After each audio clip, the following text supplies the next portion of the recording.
Hello, my name is Ben. Hello, my name is Jackie. And we are your hosts of the Too Vague podcast this week. One word, two hosts, stories, trivia, and video games. Jackie, how are you? I'm doing very well. How Excellent. about you? You got a very cool radio voice, by the way. Do I? I actually don't really like my voice very much. Why is that? I feel like it's a little whiny. I don't think so. I don't think so at all. All right. I used to hate my voice until I started the podcast, and I have to listen to it every day. So now it's like, it's just my voice. It's fine.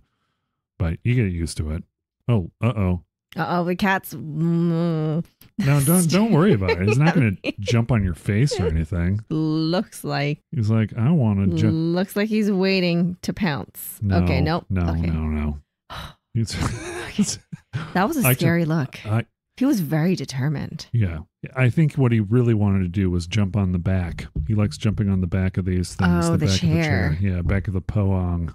That's of course. That's the chair you're sitting in is a poang. Yes, I am aware. This is a very famous IKEA poang. Yeah, chair. Yeah. You're familiar. So I'm very familiar. nice. I feel like I grew up sitting on one of these things back in the early 90s and stuff. It's definitely very comfortable.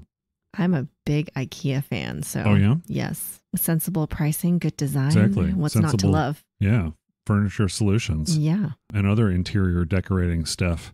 So what's going on with you? Anything exciting? Anything new? I guess it's always a bunch of stuff going on in my head. I guess the new thing is I'm just dabbling with the idea of getting my master's this week. So that's okay. Just this week? You're going to just get it this week? Literally.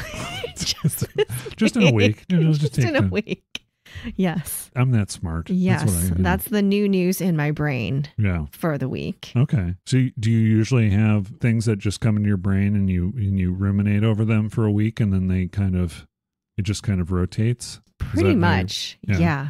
Because when I met you, we sort of talked about your ceramic stuff. Right. My art, quote unquote, career. Why are they in quotes? I am struggling with the whole being an artist thing right now. And I feel like a lot of other ceramicists are having like a burnout phase in their life. Anyway. Actually, it was not intended, but really good. Yeah, yes. Yeah. Yes. You know what? I'm going to call it. I'm going to own it. Yeah. Yes. Okay. I'm owning that all the ceramicists out there are burning out. Yeah. Literally. Pun intended. Figuratively. Yes. But anyway, so what is a ceramicist? What is a ceramicist? Yeah. Well, I mean, what does that mean? I guess it could mean a lot of different things. I think that's also another struggle too, just within the area of contemporary art. Just by me working in specifically the ceramic medium, it's a little strange because traditionally ceramics is categorized as a craft medium. It's not really fine art, but now there's a big push to kind of recognize ceramics as a fine art medium. Mm-hmm. And that's the channel that I've sort of carved out for myself in the past few years. So that's really exciting, but it's hard being an artist, putting yourself out there. So yeah, it's been a few years now and I'm just kind of exhausted from the grind of self-promotion, working in the same body of work since 2018. I'm starting to get tired of it. I'm trying to shift my creative vision, but then that is also another struggle. So, right.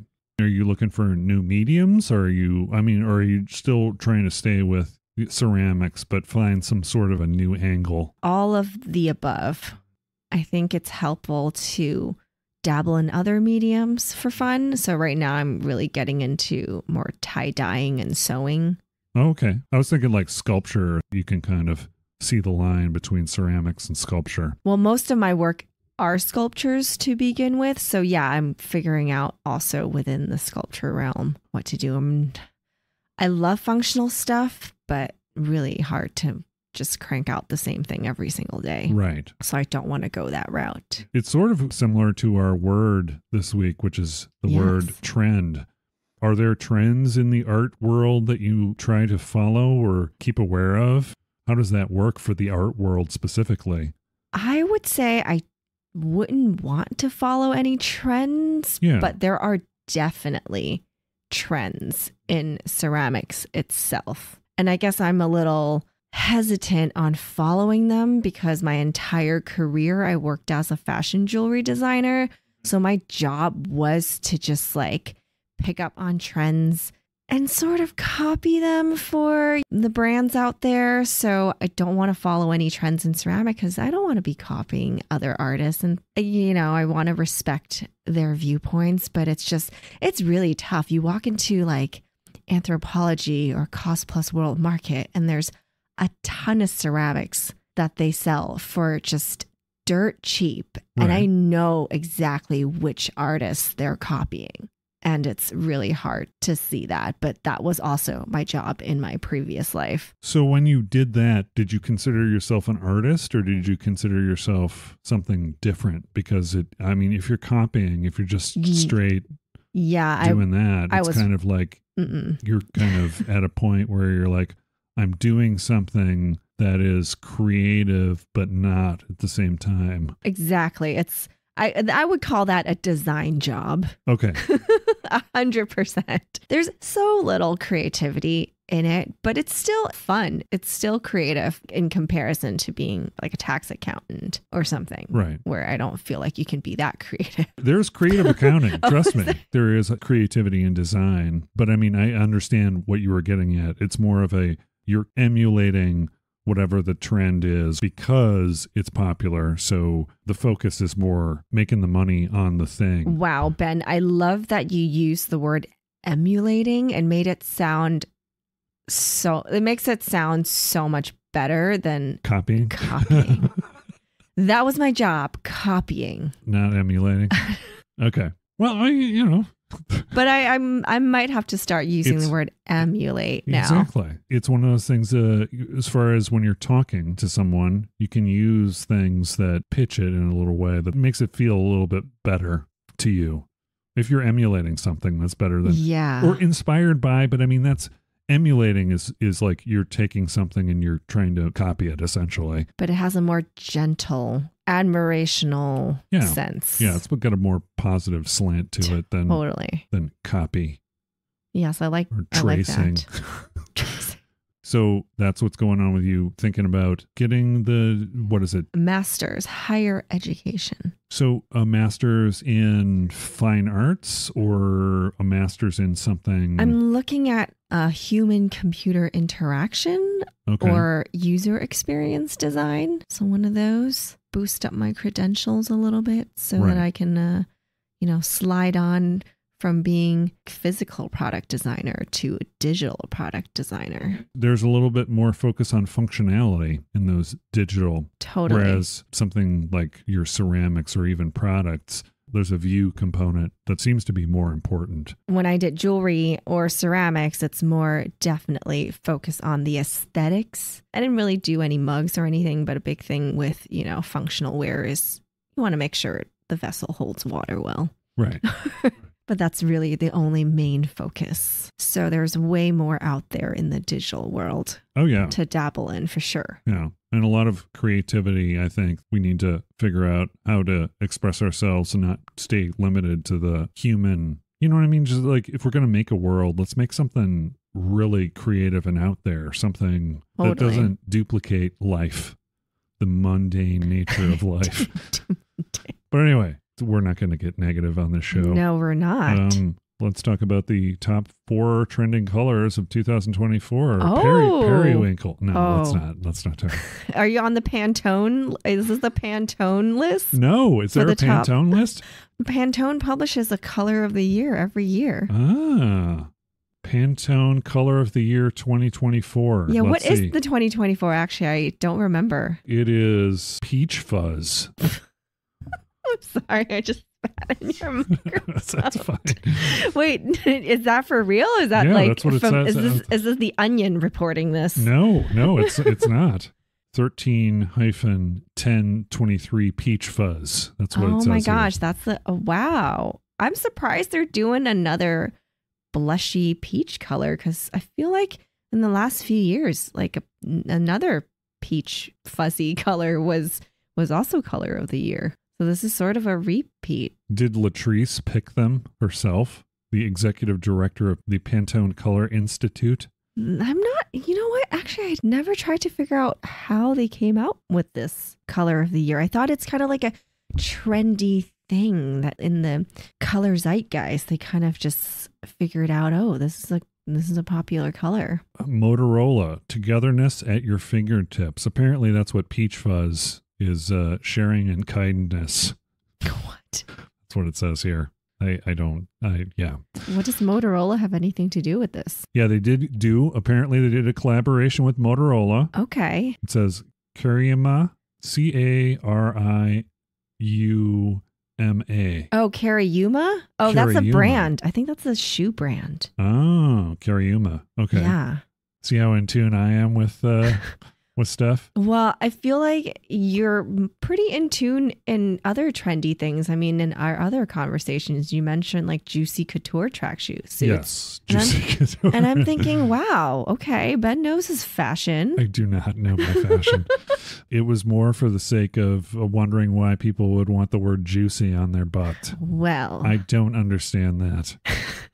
Maybe I should. That was a huge trend in the early aughts, like just having words on your bum. And that was, okay, so we're late 90s, early 2000s, right? Yes, it is. I remember those days. Yeah. I never actually owned Juicy Couture sweatpants with juicy on the butt. Actually, I never owned any pants with words on the butt, but I did admire the trend and thought, it's cute. But I don't know if I want to do that.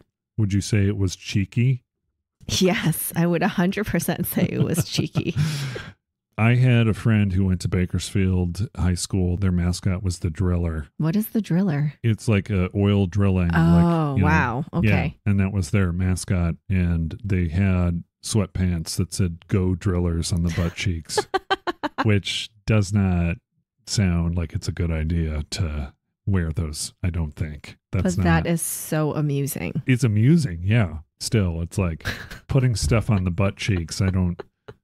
Yeah, maybe if I get a merch store, that's the first thing we should do is a pair of sweatpants that says "Too Vague" on the butt cheeks. Oh, that is really good. That is an amazing piece of merch. Yeah. Anyway. I am pro this merch store. Yeah. I feel like even people don't listen to it, they would want the Too Vague. The Too Vague butt cheek sweatpants. Yes. I don't know if I'm going to make them in velour. I don't think that's a good idea. But maybe just normal sweatpants material, cotton. You don't want to go all in on the trend. That's another interesting question about the word trend is when you have what's trending be something that was popular 20 years ago or 30 years ago. I mean, it's coming back now. I feel like that's the cycle we're in. We're always in like a 3 decades kind of revival situation. I mean, I don't know if I'm saying it right, but yeah, right now, 90s fashion's totally in. So the whole velour thing is back, which is really strange for me to witness. I mean, you're an old millennial. Okay, I'm an elder millennial. I still can't get those XYZ things straight. But yes, as an elder millennial, it's weird to see that what I grew up with is now cool again. Yeah. I mean, I remember some stuff from the 90s, but it was all punk rock stuff that I was doing, like coloring my hair and getting piercings and all sorts of stuff. That was pretty much my 90s. Did you Sharpie in your nails? No, I actually used nail polish. Oh, okay. I had some black nail polish, some Urban Decay. Oh, I forget which Urban Decay Urban it was. Decay. Wow, you're very cool. That you Urban. It's just I don't even know does Urban Decay still exist? Yes, they do. They make color palettes. Yeah, it's so weird. I was talking to someone who was a Gen Z. And they were telling me, yeah, they still make color palettes. I'm happy they're still around. I was a big fan of Urban Decay and Hard Candy nail polish. Yeah, back in the the year 2000. Is it weird that I know what a color palette is? I don't know. Maybe it is. Not as weird as me owning all of the seasons of Gilmore Girls. Yeah. I mean, the secret's out. The secret is out, guys. Ben is a huge Gilmore Girls fan, and he is Team Dean. Team Dean. I am so shocked. I know. Everyone is. No one gets it, but I just like Dean more. But you gave some good reasoning. So, yeah. But yes, Ben is a very interesting character. That's what I have learned. If you have listened to the podcast, you kind of probably gleaned that already. He's a I'm a new listener. Yes. Urban Decay. Let me look this up. Yeah, here we go. Urban Decay's website, the official website. Oh, hold on. I gotta look. Oh, wow. Look at that website. They're still around. But I mean, it's not like the original stuff. Like you would go to your Hot Topic and see all the Urban Decay things all over the place. Oh my gosh. I would like some brews, please. That's the one I like, the brews. I mean, were they the ones that really started the trend on interesting cosmetic names? It seems to me like they did, because they did have really unique punk rocky sounding ones. Yeah. That was a trend for a while. Well, back in the 90s, you also had Hot Topic, which was sort of a trend. Yeah. Going to the mall. I mean, that was kind of a trend. Does Hot Topic still exist? I think they have an online presence, but let's check it out. On the internet. I mean, I haven't been inside a mall in like a year. I think they're pretty much dead. Yeah, it looks like Hot Topic pop culture merch and clothing store. Oh. Yeah, it looks like still the same old stuff. Although we got alternative-y looking people with their shorts, beach shorts, which is weird. Now it's asking me to spin. I don't want to spin. Just. Oh, it's those pop-ups. That's an e-commerce trend, by the way. Oh. Pop-ups like with the spinning thing where you're like supposed to pick out your discount or whatever. Yeah. That is an e-commerce trend. Yes, that's what I'm studying. It's all this digital trend stuff. Interesting. So is this a part of, I mean, you're studying it in your own time, yes? Well, yes. I also like to look out for trends, like web trends, because I just finished my Google UX design certification last year. So I'm like hyper aware on all the stuff whenever I'm on a website or an app. I see trends, like all the different food apps. They all have very similar trends in the user flows and things like that. Right. So yeah, I'm seeing, the spin to win thing on Hot Topic. That is definitely an e-commerce trend that I hate as a consumer. If people hate it, why do they do it? I mean, right? I don't know if other people hate it. Maybe it's just me. I mean, who doesn't want a discount, right? And that's what you spinning the wheel is supposed to get you some kind of discount. Yeah, but isn't that what honey's for? Do people still use that? Maybe. I feel like I haven't seen a honey ad in a while, so I don't know if that's still a thing. Or I'm sorry, I haven't heard a honey ad in a while. It used to be the flavor of the month for your podcasts, right? It's like that was that. There was also the who's the doing meal all kits, that? You know? Oh, I think the meal kits are still happening. Yeah. But instead of Blue Apron, now it's like the other one is a Hungry Root, or I forgot. I don't know. So there's a more vegetarian friendly one now. There are many spin-offs. There should be a food kit that kind of borrows from that whole Urban Decay thing. Oh, that would be so funny. I don't want to be advertising for misfit markets. Oh. But that's one of the, I guess they're sort of new. They're not that new, but they are. You get like the bruised vegetables, or the vegetable just doesn't look perfect to be in the box. So I've seen that. Yeah, on Like YouTube. for saving, and they're saving the food. Yeah. Maybe they need to partner up with Urban Decay and do a little cross promotion there with the name. Cross promotion. You know what? Before we get any further into it, because I know that we're knee deep in trends right now, and we got a lot of other places we need to go. I'm going to start with the definition of the word trend. According to Oxford Languages, the word trend, a noun, a general direction in which something is developing or changing, an upward trend in sales and profit margins. The next noun is a fashion, the latest trends in modern dance. The third noun, we have a topic that is the subject of many posts on social media, a social media site or application within a short period of time. So it's made the dictionary. Thank you. Yeah. Wow. I mean, Reddit did just go public. Did it? Yes. So we're seeing that now, the whole trend. Yeah, I don't. Yeah, toxicity is one of my concerns with all this stuff in general. But one last thing, we've got the verb, and that is change or develop in a general direction.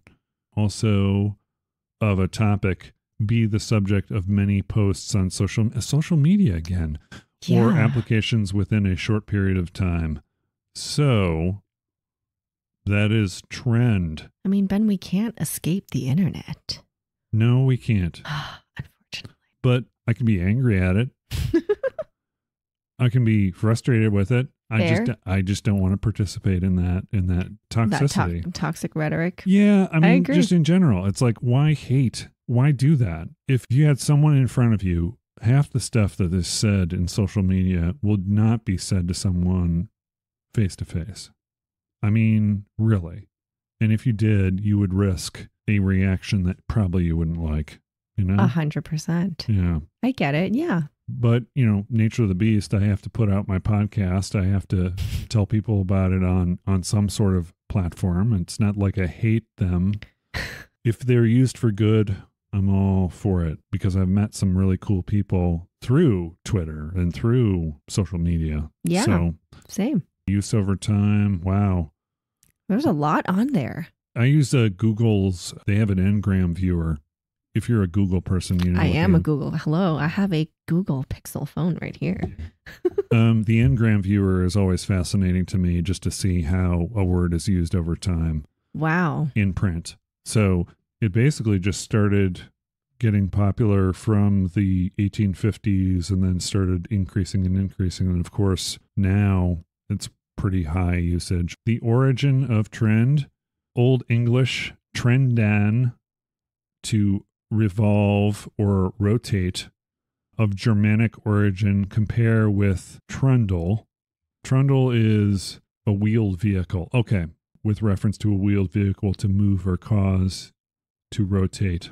You learn something new every day. The word trundle. A verb sense, turn a specified direction, dates from the late 16th century and gave rise to the figurative use of develop in a general direction in the mid-19th century, a development paralleled in the noun. So it's something that's basically developed since the mid-19th century, which is kind of what it shows in the Google Ngram viewer. Oh, that's very cool. Trend, relatively new word.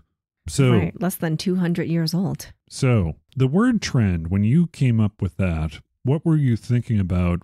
Does it have to do with your trying to get into more digital design and trying to understand those things so you can tailor what you're doing with your direction or with expressing yourself? That's part of it, but I also listened to your friend that came on that's a writer and picking the word narrative. Oh, yeah. And I just thought, well, I worked as a fashion designer for so long, and the word trend is constantly in my brain because of that work. And then now that I've tapered away from doing that work, trend is still in my head all the time with other things like artwork, ceramics, now that I'm studying digital design. That's definitely a part of digitals. It's digital huge. Anything, right? I mean, I feel like any career I'm going to pick, I'm still going to be in the whole trend zone, or just any kind of, I feel like any point in my life, whatever I do, trend is a huge part of it. It's just kind of in my blood now. I just love seeing what is trending. So from a fashion, what's popular sort of point of view, because I think of popularity as whatever the trend is, it's the popular thing,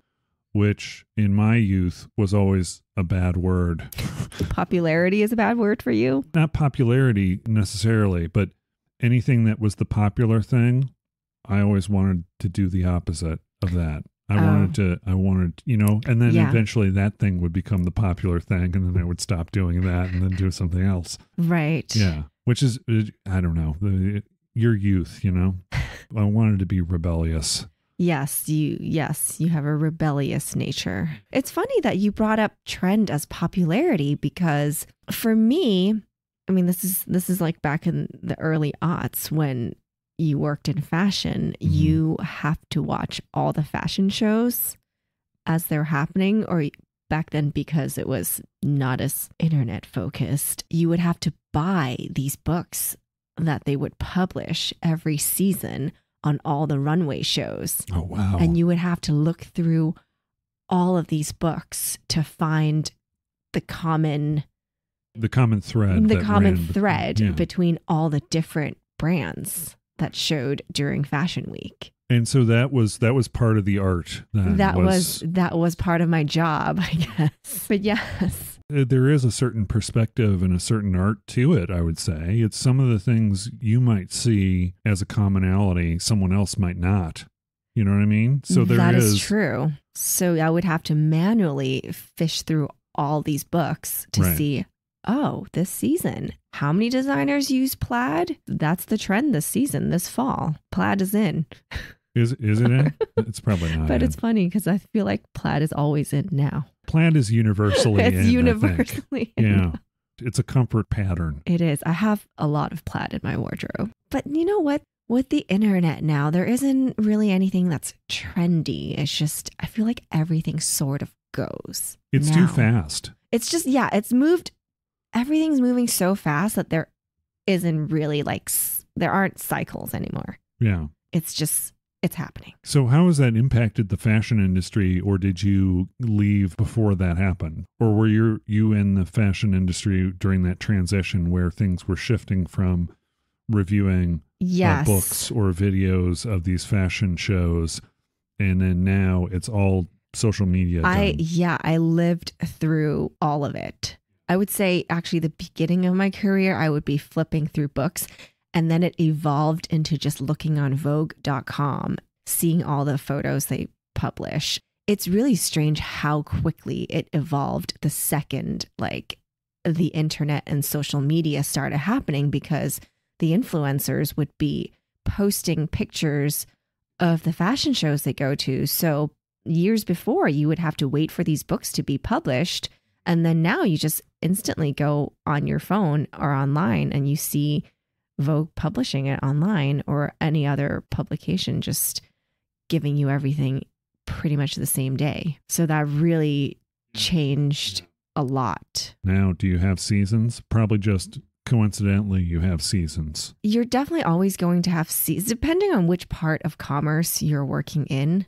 But there are always going to be seasons. I guess it depends on how many deliveries whichever brands would do. Like when I was working for a brand that was in Macy's, they have different delivery dates. Every month they get a new delivery. So that's kind of the schedule I worked on. Or when I designed at Avon, they had 26 catalogs a year.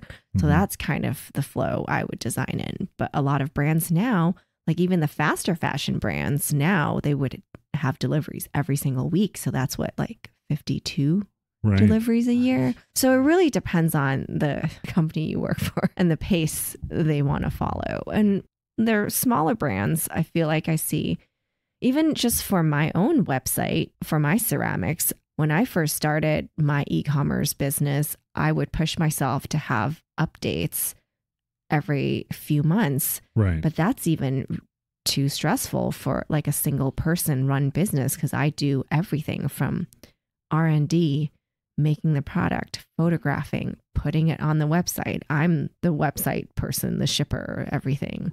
It's a one-person operation, and that's why I'm burnt out too, doing that the past few years. But you've been doing that for work or for expression, for fun, or a little bit of both? All of the above. And I don't know if it's because that's in my nature that I just want to check all the boxes. So I'm just doing everything all at once. That might be my Chinese upbringing. Okay. As well. And I'm a perfectionist and a super achiever. So that's kind of the stress I put on myself. I can understand providing updates. When I started the podcast, right? It seems like the standard thing is to put out an episode weekly. It got to a point where, listen, I'm doing this for fun. I will try and hit weekly as much as I can, but I'm not going to ruin my fun by pushing something out. I'm not going to put something out that I'm not proud of the editing job or the artwork or whatever, So that's one of the luxuries of having a hobby just be its own hobby instead of having it be your hobby and your work. Because at some point, those things, you have to choose one or the other. Totally. I mean, I don't know, because I've never worked in video games before. That might be right. That might you might change your tune. I think we need to separate those things for our own happiness in some cases. It's nice to have a job where you enjoy what you're doing and you're creative and all these things, but thinking that that is common, I don't think that's true, that everyone enjoys their job or should enjoy their job to the point where they're doing it for fun. I don't know. What do you think about enjoying what you do? Well, I mean, when I worked in fashion, I had a lot of fun in the beginning, and then I started climbing the corporate ladder, and that's when it started getting not so fun. Corporate politics comes in. I was working for a few Fortune 500 companies. And the capitalism kicks in, and you're just... Yeah. That takes the fun out of it. And you are designing into a price point to try to make them money. And when the president of the company is sitting in a meeting with me and I'm presenting the collection for the season, and he points out to a set of bangles and he's like, is this going to do me $1 million of business? And I'm like thinking, I don't know what to tell you. I'm going to use your word now. We emulated our bestseller that did sell millions of dollars. Right. But I can't guarantee that for you this time around. Right. But I mean, all that person wants at that point is a yes or a no, right? Right. Essentially. And you can dance around it too if you want. It's like all of our market research says this is the way to go. You just have to say it with confidence. Yes. And that was what I was paid to do. And I said yes. So what else am I going to say? Exactly. Because if I say no, that means me and my team would have to be redesigning all night to hit deadlines to kind of remake something. And how much does this person who's the head really know? You're the person who's hired to be watching the trends, right? Right. So, and if it doesn't turn out the way it's supposed to, did you make $1 million? Did the bracelet or me? Well, as a person? Not you personally. I would say no for me as a person. Yeah, but the bracelet. But the bracelet, not that specific one, but other ones perhaps, yes. Oh, okay. I have made many organizations a lot of money. So that's another sad thing too, is like I'm just another salaried person. This makes sense why your first word choice was capitalism. It kind of, I mean, yes. It's a good word to talk about because there are things in video games where it's a business, right? These big companies like your Electronic Arts and your Bethesda and Activision and all these companies, they are making money. These days, the trend seems to be incredibly massive open world environments where you can explore a solar system of millions of planets, for example. That's what the big companies are saying, and it's kind of hard to figure out whether it's because that'll make them more money or it's what gamers want. They always say it's what gamers want. I always question that because that's not what I want as a gamer. I want a story. I want entertainment. I want something that's like a movie that I can play. You know what I mean? For sure. I mean, from my standpoint, I can tell you 100% it's always commerce. It's always money, which is what makes me kind of sad. In video games recently, there have been a lot of layoffs, and video games made improvements across the industry as far as amount of sales of things, right? They made more money this year than they did last year, but they still had to lay off people because they say the landscape is changing. Your big trends seem to be mobile games, which is also one of those things. Mobile games are the biggest market segment, and people are trying to make those things work, but I think it's one of those, I don't know, it's alchemy. It's trying to get that magic formula. Specifically, that comment about mobile games, though, it has to be a numbers game. Yeah. Because there are way more, there are more mobile users than any of these other gaming platforms. So for app designers, you're always thinking in the mobile first mentality because people's touch point are phones first. So you have to make sure it's mobile friendly before desktop. That's the most common thing that people use nowadays, even over a computer. Right. Everyone's got a smartphone. Yeah, exactly. It kind of went from computers to smartphones. Your smartphone is a computer for the most part. Trends and popularity seem to be connected to me, but trending things don't have to be popular, right? Trending ideas. Right. Because I feel like the word popular or like popularity is always positive, that people like it. Right. But trends could be... Transcends popular. Yeah, it could be either way. People could hate it or love it or be just DEI is a trending sort of thing. That doesn't mean that it's trending because it's positive. I mean, it is a positive concept. I think it's a positive thing, but others don't. Correct. And it's trending because people who are influencing the search engine or whatever are not supporters of it. So it's still trending because it's an idea in the consciousness of society. It's not positive or negative. It's both. Right. I see someone's celebrity name trending for a day. What's my first thought? I don't know. What is your first thought? Did they die? Oh, really? That is my first thought. Whenever I see someone trending, that would not cross my mind. In fashion, you were trying to find the positive angle, what's going to make you money, right? Right. Or positive, quote unquote. I mean, capitalism aside. Right, because I was raised on capitalism and suckling from the teat of capitalism your entire life. Your entire life? My entire life. I was born in 84. Okay, but you were born in the United States, right? Yes, I was born in San Jose, California. Are you? But I was raised in Hong Kong when it was a British colony. Oh, okay. Okay. So for how long? I was there from 85 to 96. So you never been into video games? I mean, I can't say that because I have owned Nintendo 64 back in the day. Okay. And I've had multiple Game Boys growing up. Was that your first system? My first system was the OG Nintendo. Okay, just the NES. Yes, exactly. And this was when I was growing up in Hong Kong, so we had like the Japanese version. Okay. Or at least my neighbor had the Japanese version, and I would go over to her apartment, and that's what we would play. Okay. Our Japanese games. You can read Japanese, right? Yes. Well, that's also because growing up in Hong Kong, there's a lot of Japanese stuff there, and I really, really love Japanese culture. So when it came time to choose a foreign language to take, I chose Japanese. I need to take you to Japan when I go because I want someone to translate for me. Well, the funny thing is when I went to Japan, I used Google Translate the whole time. Okay. The Translate app where you can just hold your phone over like, I don't know, a menu and then it translates the whole thing for you. That's how we translated the Japanese Pringles containers for Andrew on his Andrew shows through that. Yeah. Yes. Oh, yeah. They have great snacks. Grand Prix Museum curry or whatever that was. So yeah, Nintendo was the first system I played on. So not even arcades, just Nintendo Entertainment System.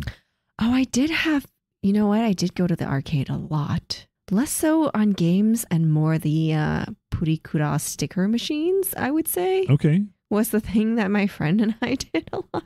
Oh, that's right. Yes, where you do the custom like the graphic frames, and then you add, I guess now it's what you do like on Instagram, like the stickers and stuff. I guess that's this trend has evolved from that Japanese trend into just your phones now. But back in the year 2000, my friends and I would go to the arcade into a sticker machine and you would pick out these stickers. There's a games kind of place around here in the mall somewhere where they had a Purikura. That makes sense because, I think I was at an arcade in Seattle recently and they did have the photo booths machines there too. Seattle, going to visit the coffee. Going to visit the coffee, yes. But back to video games. I'm more of a Nintendo early on player, I would say. Okay. When did that stop for you, games, as far as your life? I don't know if it ever really actually stopped. stopped. I just kind of migrated into like mobile games. Okay. You play mobile games frequently or no? I was huge on Candy Crush. That was my game of choice when I was commuting to my job in New York City. Because, you know, when you have a 45-minute commute, you got to find something to do. And sometimes you just don't feel like reading. Yeah, I was going to say, who wants to read a book? Well, and the problem is this is like obviously like New York City pre-pandemic, when you're like packed. Oh, I guess viewers can't see where my hands are, but when you're packed in like sardines, like you're literally like you're this close to somebody. Right. Which is, now that I'm thinking about it, that would give me a panic attack if I had to commute the same way I did like pre-pandemic to my job, like that close to somebody physically. Like I can't do that anymore. There were times when the train is so busy I can't even read a magazine or a book because there was no space for it. I mean, even like I had an iPad mini. Well, first I had the regular iPad. That was kind of tough because it was still like a big thing to whip out on the subway to read on. And then so I went to the iPad mini when the mini came out. You don't ever want to say whip out on the subway. Oh, I'm sorry. Yeah, that's just that's not a good word. That's just not a good image. But anyway, just whip it out on the subway. You're right. Everyone who's lived in New York would have a story of that. About flashing and whatnot. Yeah, totally. Even Chicago, same thing. Whew, yeah. Yeah, when you're on the subway and you're trying to, make time go by faster, or just distract yourself from all the fights that break out on the train on a regular basis, you had something to do. And the only thing that really was able to take my attention away was Candy Crush. I feel like that might be an emotional crutch kind of addiction, the distraction I really needed. Comfort. It's a comfort, yeah. And plus, like, I love candy, and I love colorful things. So, hello, that game was perfect. So I think you just clicked something in my head here. I think I didn't realize this, but I guess I'm a puzzle game person because I grew up playing a lot of Tetris on the original giant gray Game Boy. Tetris was great on that. Puzzle games are fun. I like puzzle games. So any other puzzle games come to mind other than your Candy Crush and your Tetris? Well, Netflix has a game called Knittens, and it became a problem that I literally had to just stop cold turkey because it was becoming intrusive to my sleep. Okay. I would play it every night during the pandemic, I want to say, and I would just not sleep. You just go from one game to another. I think there are some personality types that might be more susceptible to that kind of thing than others, because I know with my upbringing and arcades, they were small experiences. They were just like, quarter, play it, done. Yeah. Quarter, play it, done. So I get bored. And even, like you had your Atari games, the Atari 2600, which was my first console. You couldn't play those games for very long and not get bored. I had probably about a dozen different games, maybe more. And I would rotate those. So at a certain point, it's like I'm done playing games. So I usually no more than 2 hours tops for me before bedtime. You just kept on going, just kept on stringing them along because I think. Oh, yeah. Yeah. Because you want to keep getting those yarn balls. You're collecting. Keep on getting those yarn balls. It's called Knittens because it's knitting plus kittens. Right. I was telling you about that. Yeah, I was telling you about quilts and cats at Calico. Yes, exactly. Right. So I feel like this is like this is another trend in gaming. Cats and, fabric. Cats and fabric. Fabric medium. So I had to keep collecting the yarn balls so that I can create those outfits. Okay. For my cats. Right. On the game. Because you got to win those fashion shows. Because every week they do a fashion show. And you want to enter your cat into the fashion show with the right outfits. Right. So, yeah, exactly. You do realize you are an adult speaking here, right? Yes, this is so ridiculous. But I am 39 years old and I'm talking about this. That's fine. When the way I feel when I start explaining games to Andrew or whoever's on the show, it's like, bonkers. Yeah, it's a weird, like the one that I'm playing right now is Juicy Realm, which is where we got talking about the Juicy Couture stuff. Oh, right? Okay. This game, Juicy Realm, the whole premise is that a big seed falls from space and sends out a signal that turns all fruit sentient. And they start attacking everyone. So all the different fruits are shooting at you. It's a twin stick shooter. I love it. Yeah. It's I should not start that because I feel like that.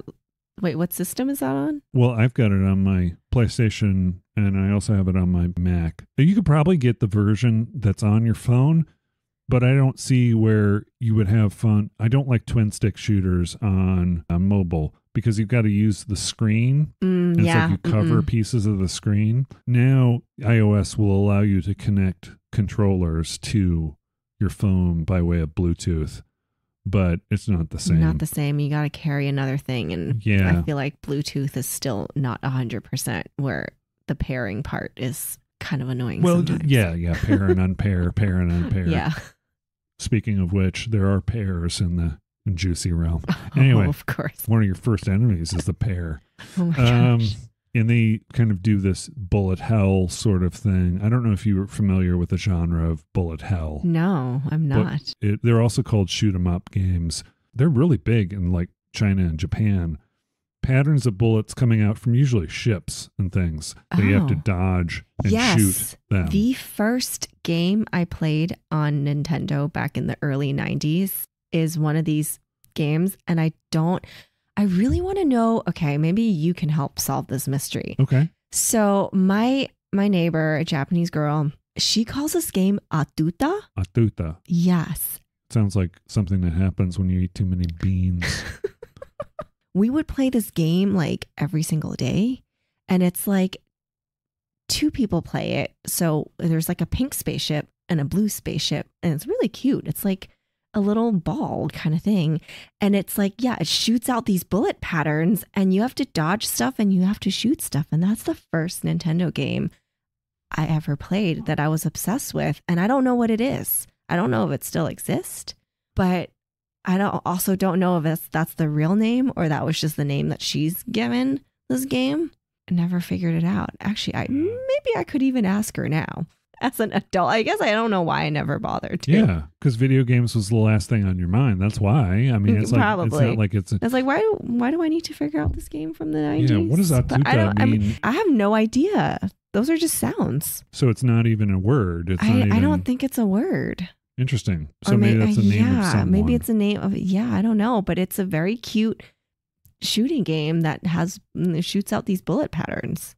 I feel like if you look through all the shooting games on Nintendo from the early 90s, maybe you'll find it. Yeah. And I'll be able to be like, oh yeah, that's the one. Because if you show me a screen of it, I'll be able to see it. I'll be able to identify that's... But I don't know. I mean, pink and blue spaceships. Pink and blue, like little ball-shaped spaceships. Yeah, nothing is coming up with this. Okay. But it was dodging bullet patterns and stuff, right? I think... Yeah, I feel like it's, you dodge stuff and then you have to shoot stuff. Were they vertical? It's vertical. Yeah, literally the spaceship is just like going like this. Okay. So I don't know if that up. helps. Yeah, traveling up. It's such a basic game, but it's so much fun. Or I remembered it being fun back in the day. The bullet hell was the variation of that game where you would have these crazy spiral wavy patterns of bullets that would come at you, and essentially you're doing more dodging than you are shooting. All these crazy bullet patterns coming at you, and that's why they call it bullet hell, because it's just kind of like, and a lot of it is just dodging the patterns. Trends in games, digital licenses. That's an example of a video. So instead of going out and buying a cartridge or buying a physical thing, it's all delivered digitally. So I go on my Steam page, I say, I want to buy this thing. They send it to me. It installs. I've got a license for it. I can play it on this or whatever computer I want to, as long as I have a Steam account. Same thing goes for my PlayStation 5. I don't have a disk drive, so I can't play games through disk. I can only play them through downloading them. So that is a trend that's just over the last 10, 15 years has been much more popular. And also probably one of the reasons why your game stores are disappearing. Closing up. I mean, I think this is also a business decision because it's probably more profitable for them to make you buy the license Or is it like a subscription thing? Well, okay, so it varies. There are two business models, right? Microsoft is betting on the monthly develop a game. It's on Game Pass, and you can play any number of these games every month for free until they disappear from the Game Pass. And then, but it's basically it's like Apple Arcade. It's like a Netflix or Apple Arcade or any of those game services that you pay a monthly fee and then they give you access to these games. However many as you can play. Right, exactly. You can play as many as you want or as few as you want. So that is also another trend, is that kind of service where you pay a monthly. I want console exclusives. I want things that only I can play first through the PlayStation, which is the reason why I went with the PlayStation 5 and not an Xbox. And there's a game that I'm playing that was a console exclusive for Xbox last year that recently was one of the games that, not to get too in the weeds about this, but Microsoft owns Bethesda, so we're going to make exclusives. They're going to be on the Xbox. If you want to play them, you buy an Xbox. Well, recently they've made announcements with like layoffs in the big gaming companies that those games are now coming to the PlayStation, which makes more sense. If you buy a game, get it to as many people as possible so they can play it. One of the games that was an exclusive for the Xbox was this game called Hi-Fi Rush, which everyone loved, and I was really disappointed in. And I'm going to talk about it on the show where we talk about the word beet. Beet like B-E-A-T or B-E-E-T like the vegetable? See, I was going to make a joke on that show about how we're going to talk about the main ingredient of borscht. Borscht.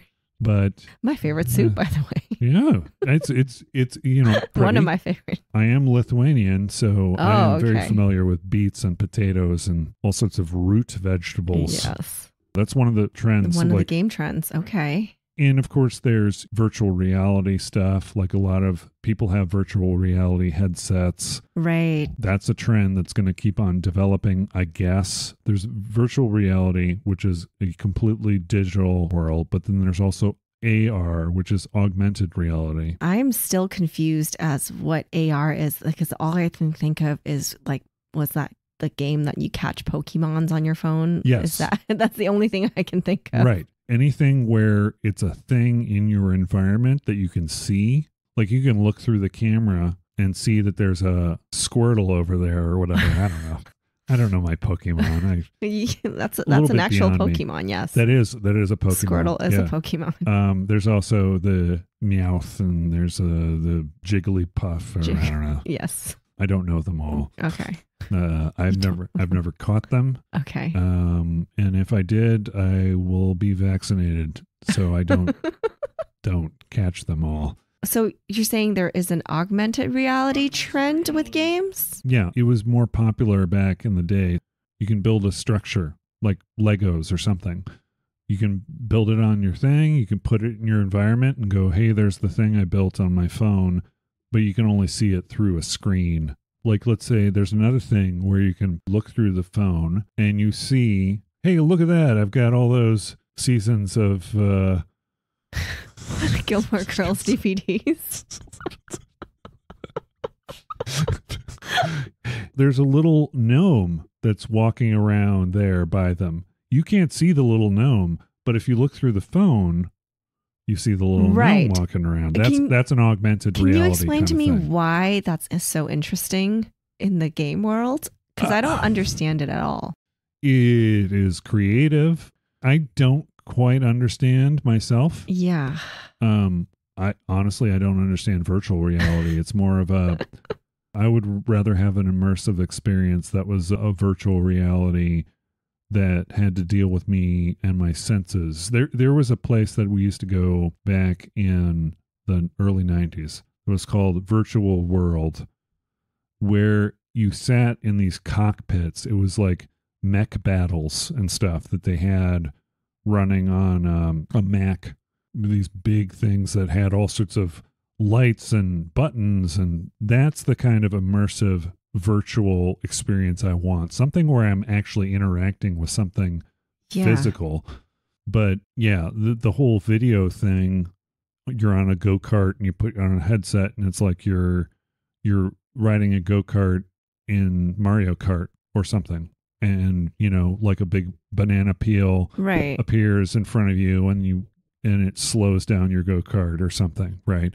I mean, you know, that would be an augmented reality, but I still, for me, it's a novelty. It's fun to try and do, but it's just not, I mean, it's not where I want games to go necessarily. I feel like, I mean, if somebody does something really creative with it, maybe it would be really great. But right now, the way it is, it seems so rudimentary to me that I just don't get it. I can't imagine it being anything else. But I don't know. I also haven't tested the new Apple Vision Pro and see what that is like. So You're not that kind of that level of influencer where you can get a free.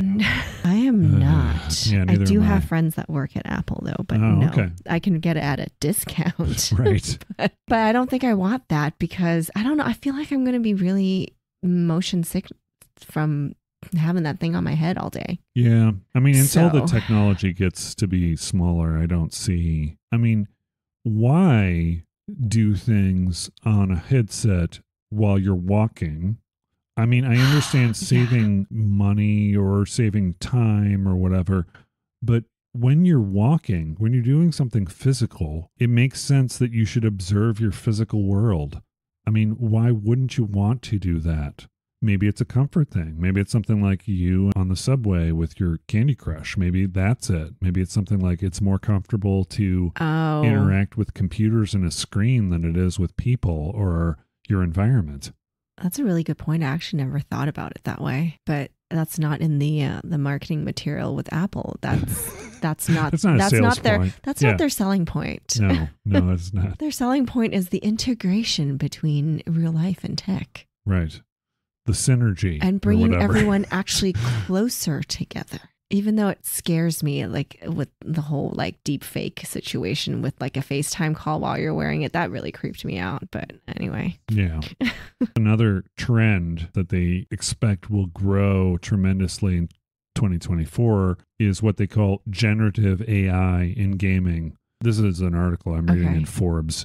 But of course, in 2024, we will start to see the impact of the latest generation of generative AI tools really take off in the gaming space. Examples of how it will be used include generating dynamic storylines, creating more natural, believable characters who can converse with players without simply reading from scripts, and assisting in the building of vast game worlds and environments.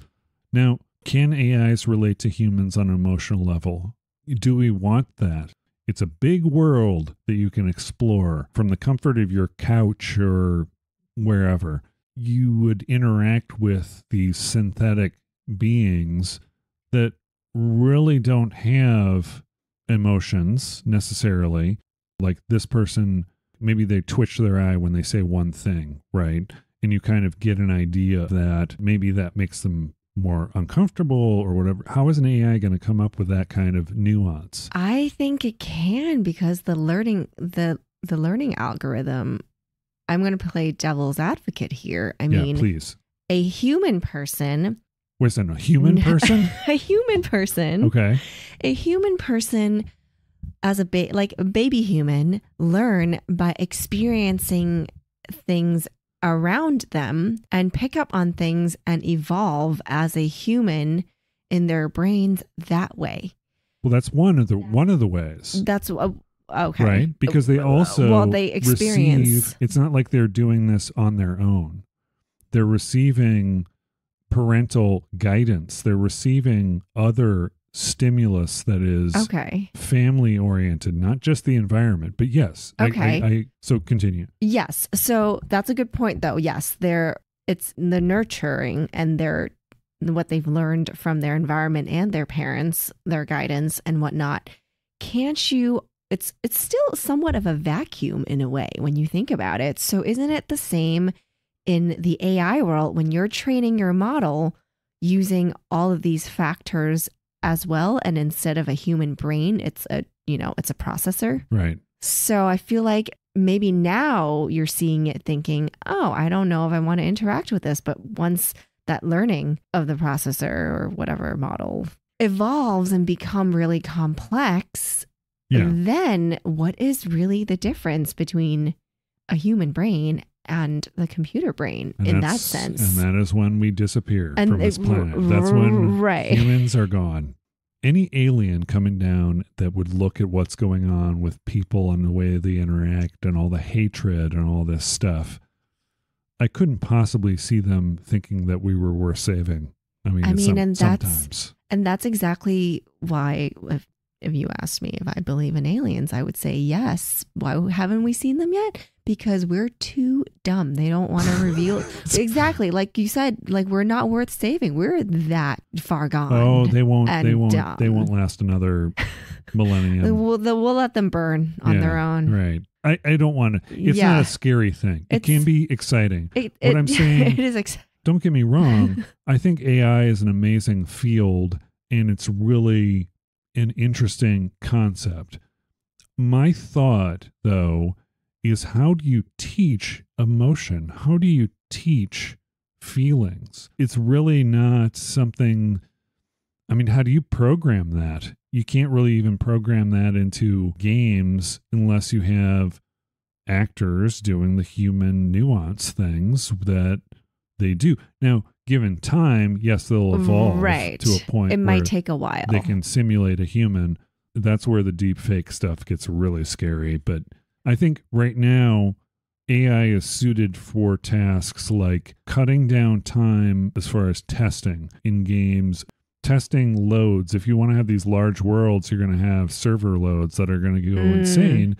And what you need is these, you can give them scripts as far as what they would do, how they would test it, and then have at it.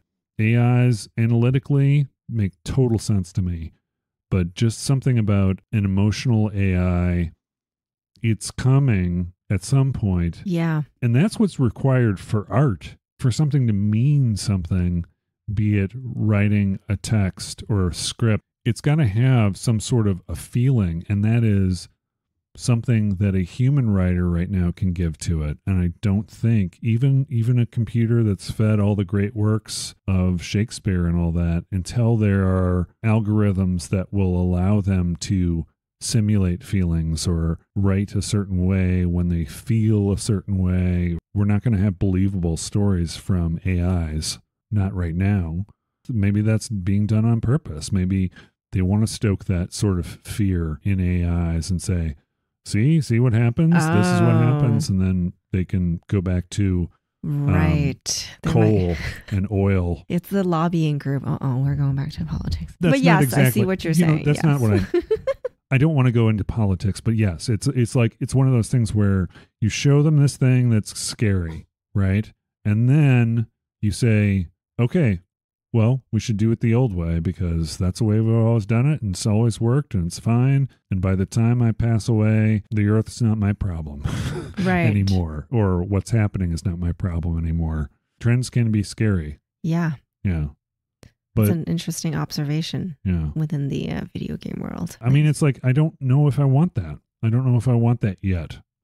I saw a commercial on YouTube that seemed like it was done with an AI reciting a script. Either that or it was a very bad actor.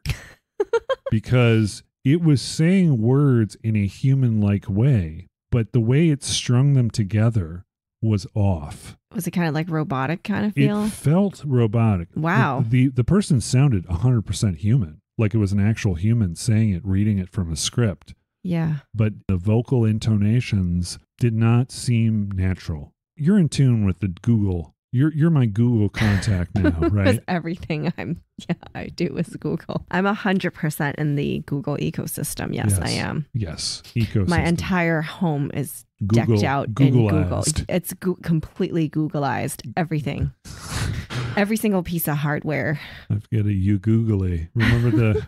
Did you see Zoolander? You Googly. One of the best movies ever. Yeah. Yes. What is this Google question you have for me? I don't know if I can answer it now. Googlies. How close is Google to having a believable AI with their server farms and their? Oh, that I don't know. I would think that they're up there. They have the infrastructure. They have the capital. Yeah. I would think. Google's doing some stuff. You've got Amazon's doing stuff with their cloud. Microsoft. You got Azure, which is the cloud for Microsoft. It's interesting, but I think you can harness that power for something that it's more suited for analytically, that can do research and do things of that nature. Why focus on art? Yes, it's cool that the thing it feeds your soul. The computer's soul? No, well, humans. But maybe it will feed the computer's soul eventually. Eventually. Right now, it's way ahead of the game. Yes, should we think about it? Should we think about voice acting? Should we think about all these creative sort of things? What I don't understand is people saying this AI is duplicating my work. It's like, well, no, I want to get my work taken out of this AI or whatever because they're writing things in my words. It's like, right. I don't think they can do that. They can write things that sound like your words, but it's not as easy as that. Yeah, that's a whole dicey situation with copyright infringement and the AI thing now. It's huge. It's the next battle. Yeah. There was an interesting article that I read about this company where it would utilize voice actors to feed this AI their voice, but they would get their royalties and they would get their stuff for their fully AI'd voice. So we're preparing for the future. Right. It's kind of a cool idea that I could record a whole bunch of words, maybe feed them all my podcasts, and maybe they would come up with a me. I guess that's like going back to in the music world or in entertainment. Artists would trademark a lot of their sayings because they want to own these things. Like when I worked at Avon, I developed the collection for Paula Abdul's line of jewelry and watches. Cold-hearted snake, you. That was my first CD, by the way. What? Paula Abdul. Are you serious? Yeah. If I still talk to her, she would be jazzed about that. But you used to talk to Paula Abdul? I was in her home. I had to work with her on this collection. Oh my gosh, that's so cool. I was in her home. I had her cell phone number. Like we texted. That is so awesome. It's pretty awesome. So anyway, like I remember in one of the brief, like in the beginning when we first started the business relationship, I had to be briefed on everything Paula Abdul, and her legal counsel, her lawyer, basically would hand us a deck of all the things that Paula Abdul has trademarked, because that's what I used as inspiration to develop her line of jewelry and watches. Okay. So like she had the craziest things like trademarked. I don't even know if I have this deck anywhere, but there would just be sayings like, if you don't fit the mold, break it. Like that line is trademarked by Paula Abdul. No one else can use that line, but I could use that line if I want to put it on like a charm or something like that. Interesting. So it's the same, I guess, like back in the 80s or 90s, that's what artists did. And I guess in the new version now is they got to trademark their sound tones or whatever. Because wasn't there... Didn't someone make like some song with The Weeknd's voice or someone? I can't remember which pop artist. And that was like an issue that they had AI generate this new song using this other artist's voice, but it's not them. So that became a whole topic. So I think maybe that's why artists have to start doing this now. Yeah. Just to like protect their artistic, It's a very interesting topic. It is. Where if you want to own your voice, you've got to prepare. Do it quick. Yep. You got to prepare. Patent. Well, can two people have the same voice? Is it like a fingerprint thing where it can't be the same? I don't think I've met enough people to make that determination. I mean, I feel like my ears aren't that sensitive to make that determination. That too. Yeah. There are people who say all meows sound the same. All cats sound the same, but they don't. Oh, right? They don't. No, they sound unique. So maybe it is, maybe it isn't. I mean, who knows? What are your closing words on the word trend? My closing words? Yes. Oh, this is tough. How many words do I get? I don't know. It's not Twitter. It's not Twitter. It's not X Twitter. It's not X Twitter. I guess I love trends is what I have to say. I love culture. I mean, trends is culture, and I'm the product of my environment. I love everything about culture, pop art, current zeitgeist, just like seeing where things are going. Right. I think, there are things I'm going to be like, ugh, I don't like that. But at the end of the day, there's a lot of fun stuff out there. Right. That's just, awesome. Trends, sort of the mathematical aspect, I think, how patterns emerge from trends coming up in popularity and then disappearing and then coming back again. Although I don't think Cabbage Patch Kids, I don't want that one to come back. But I mean, there are things that appear and disappear, and what I think are the coolest trends are new things. This is the creative piece, right? Mm-hmm. It's not something that you really can predict the trend until it actually happens because it's brand new, it's fresh. Right. And when it happens, you don't even know that's a thing until it gets more mainstream too. Right. Until Google tells you. Right, exactly. Until there's some sort of validation. Yeah.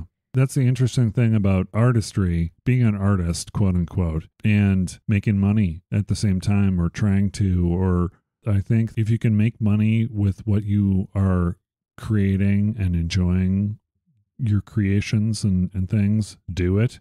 But there's still got to be fun to whatever you're doing. And if it becomes unfun, then why bother? Yeah, then find something else. Find something else. Find something new. Find a new wrinkle. Find something, Find a new wrinkle. Yeah. I mean, you know what I mean? Like a new. Oh, I thought you mean like specifically like on your wrinkle face. On your face. Like what? Oh my gosh, a new wrinkle. Oh, Jesus. You're not quite that old. I did work for a skincare company, a very large one. So, There you go. I'm still impressed by the whole Paula Abdul thing. Wow. Yo, Paula, you up? No? I don't know. Maybe she changed her number by now. I'm not sure. It's been like 9 years since the collaboration happened. So I think, no. Jackie, thank you so much for joining me on this week's episode. I really appreciate you being here talking about trends. Thank you, Ben. It's been such a blast. Yeah. I implore you, please consider coming back, if not for the conversation, for the Gilmore Girls. For the Gilmore Girls, yes, for sure. Now I know if it's end times now and there's no internet and I can't stream. You got seasons 1 through 7 I know who's right got here. the DVDs. Right there. Thank you, audience, for joining us on this week's episode of the Too Vague Podcast. My name is Ben. My name's Jackie. And we've been your hosts. Have a wonderful night. Take care. Bye. Bye.